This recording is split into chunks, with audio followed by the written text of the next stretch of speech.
Hi friend, शारदास किचनमध्ये तुमचं सर्वांचं खूप खूप मनापासून स्वागत. मी आत्ता बनणार आहे पालक इडली. चला तर मग पाहूया रेसिपीसाठी काय काय साहित्य लागणार आहे.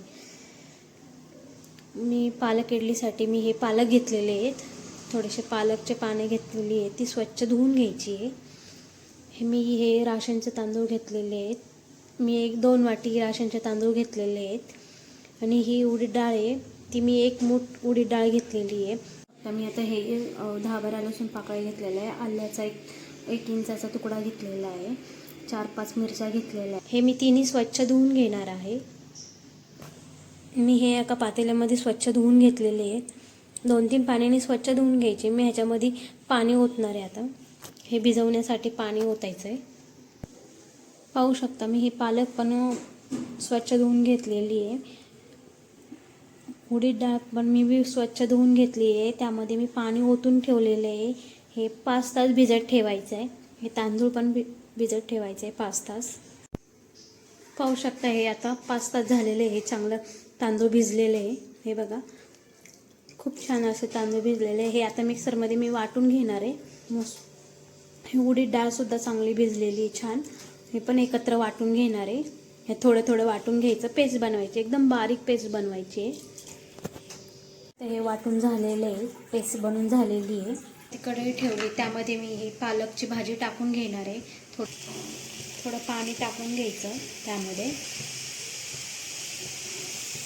त्यासाठी थोडंसं मीठ टाकायचं, पाऊण चमचा मीठ टाकलेलं आहे. थोडंसं जाऊन वाफलून घ्यायची आहे. वाफलून झाल्यावरती झाकण ठेवणार आहे, बनवून घ्यायची आहे. हे मिक्सरच्या भांड्यात पेस्ट बनवून घेणार आहे. मी 1 चमचा जिरं पण टाकणार आहे. थोडंसं मीठ टाकायचं. मी अर्धा चमचा टाकलेला आहे मीठ.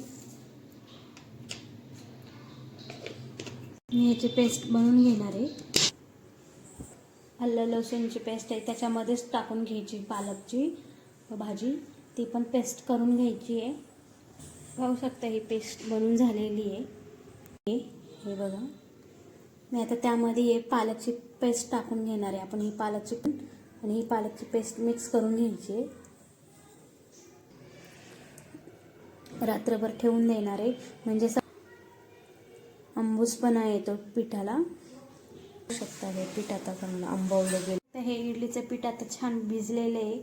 2 चमचे मी मीठ घेतलेले आहे. अर्धा चमचा मी बेकिंग सोडा घेतलेला आहे, किंवा तुम्ही इनो वापरला तरी चालेल. त्यामध्ये मी थोडंसं पाणी ओतणार आहे.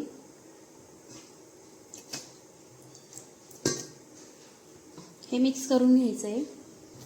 हे पाहू शकता, हे मिक्स करून घ्यायचं. अजून थोडंसं पाणी ओतून घ्यायचं आहे. इडली पात्राचं भांडं ठेवलेलं आहे, त्यामध्ये पाणी ओतलेलं आहे. 1 ग्लास पाणी ओतलेलं आहे, ते गरम करण्यासाठी ठेवलेले आहे. मी आता इडली पात्रांना हे सर्व तेल लावून घेणार आहे. हे भरून घेतलेलं आहे. मी एक एक करून स्टँड इडली पात्रामध्ये ठेवून देणार आहे. पाहू शकता हे याच्यात ठेवून दिलेले आहे. ह्यावरती मी आता झाकण ठेवणार आहे. 15 ते 20 मिनिटं बारीक गॅसवरती ठेवून देणार आहे. काढून बघणार आहे इडलीचं झाकण काढून पाहणार आहे की इडली झाली की नाही आहे. हे पाहू शकता, हे बघा, खूप छान अशी इडली झालेली आहे. मी आता एक एक करून काढून घेणार आहे. मी पालक इडली बनवलेली आहे, जेणेकरून मुलं पालेभाज्या खात नाही, त्यामुळे कसं मुलांच्या पोटात प्रोटीन वगैरे जात नाही. जर इडली तुम्ही बनवली, ही जर रेसिपी मुलांना इडलीची रेसिपी बनवून खायला घातली, त्यांच्या मुलांच्या पोटात प्रोटीनही जाऊ शकतं. मी हे एक एक करून काढून घेणार आहे. शकते ही इडली खूप छान झाली आहे. मी 1 चमचा घेतलेला आहे, काटे चमचा घेतलेला आहे. मी त्याच्या साहाय्याने काढून घेणार आहे, असं कडेने. हे बघा, खूप छान अशी हे झालेली आहे. हे बघा, स्पॉन्जी झालेली आहे. मी हे एक एक करून सर्व काढून घेणार आहे एका डिशमध्ये. पाहू शकता खूप छान झालेली आहे. तुम्ही सांबार बरोबर सुद्धा खाऊ शकता, किंवा चटणी बरोबर खाऊ शकता. मुलांना अशीच दिली तरी मुलंसुद्धा अशी आवडीने खाऊ शकतात. मला नक्की कमेंटमध्ये सांगा कशी वाटते ही रेसिपी. आवडली असेल तर लाईक करा, शेअर करा, सबस्क्राईब करायला विसरू नका. धन्यवाद. साईडला